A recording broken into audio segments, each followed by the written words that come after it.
जैसा मैंने आपको पहले बताया, स्कैम यहाँ पर है, तुम मुझे चंदा दो मैं तुम्हें धंधा दूंगा, चंदा नहीं दिया तो ईडी का फंदा दूंगा। लेकिन अपने आप में सिर्फ चंदा देना या चंदा लेना ये कोई स्कैम नहीं है। डोनेट तो कोई भी कर सकता है पॉलिटिकल पार्टीज को, लेकिन अगर डोनेशन के बदले उन्हें कोई कॉन्ट्रैक्ट दिया जाता है, जनता के टैक्स का पैसा उन्हें दिया जाता है, और जो कंपनीज डोनेशन नहीं देती उन्हें ईडी का फंदा दिया जाता है, यह है असली घोटालों का भंडार। अब कल को सोचो विजय माल्या या नीरव मोदी ये कहने लगे कि भाई हमारी तो इतनी ज्यादा बड़ी कंपनी है, इतने ज्यादा एम्प्लॉयज हैं, इसलिए हमने इतने सारे रुपए लूट लिए।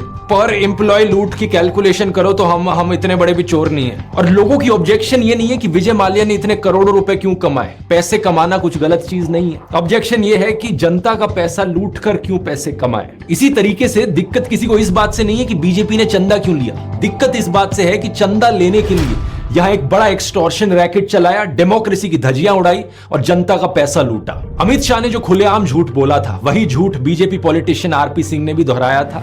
कुल मिलाकर 20,000 करोड़ रुपए के चुनावी बॉन्ड आए, जिसमें से 6,000 करोड़ भाजपा के पास है, 14,000 करोड़ रुपए विपक्ष के पास है। झूठ बोलो, बार बार झूठ बोलो। और ये ANI, Dainik Jagran, India today, इन सब ने इसी झूठ को बिना चेक किए पब्लिश भी कर दिया। झूठ पकड़ना तो छोड़ो, इंडिया टुडे वालों ने तो हेडलाइन भी डाल दी, अमित शाह ब्लास्ट्स ऑपोजिशन। और फिर ये लोग रोना रोते हैं कि हमें गोदी मीडिया क्यों बुलाते हो, इसलिए बुलाते हैं। घोटालों की डिटेल्स में जाने से पहले आइए समझते हैं कि ये इलेक्टोरल बॉन्ड्स काम कैसे करती थी।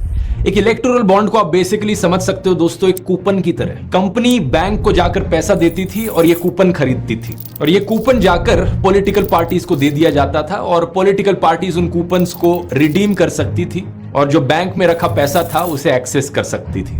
रूल ये बनाया गया था कि अगर कोई भी पॉलिटिकल पार्टी अपनी इलेक्टोरल बॉन्ड को इन कैश नहीं करती, कूपन को जाकर रिडीम नहीं करती, तो 15 दिन के अंदर अंदर जो भी अनक्लेम्ड बॉन्ड का पैसा है वो प्राइम मिनिस्टर रिलीफ फंड में चला जाएगा। जब ये इलेक्टोरल बॉन्ड की स्कीम निकली तो एक जर्नलिस्ट थी जिन्होंने सोचा और गहराई से जांच करनी चाहिए इस चीज में, और टेस्टिंग करने के लिए उन्होंने 2 इलेक्टोरल बॉन्ड्स खुद खरीदी। ये जर्नलिस्ट थी पूनम अग्रवाल। ये SBI की पार्लियामेंट ब्रांच पर गई और 5 अप्रैल और 9 अप्रैल 2018 को इन्होंने 2 इलेक्टोरल बॉन्ड्स खरीदी।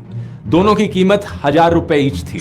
उस वक्त ये द क्विंट मीडिया ऑर्गेनाइजेशन के लिए काम कर रही थी। इन्होंने जो वीडियो अपलोड किया अपने चैनल पर, उस पर जाकर देख सकते हो कि इलेक्टोरल बॉन्ड पर खरीदने वाले का नाम नहीं लिखा था, ना ही कोई और डिटेल लिखी थी कि ये इसे किसने खरीदा है। दिखने में ये दोनों बॉन्ड जो इन्होंने खरीदी थी एग्जैक्टली सेम लग रही थी। कोई डिफरेंस नहीं है सिवाय डेट के, जो कि लाल रंग में यहाँ पर 5 अप्रैल लिखा है, यहाँ पर 9 अप्रैल लिखा हुआ है। इस 2 चीज के अलावा पूरे बॉन्ड में कहीं भी कोई डिफरेंस नहीं है।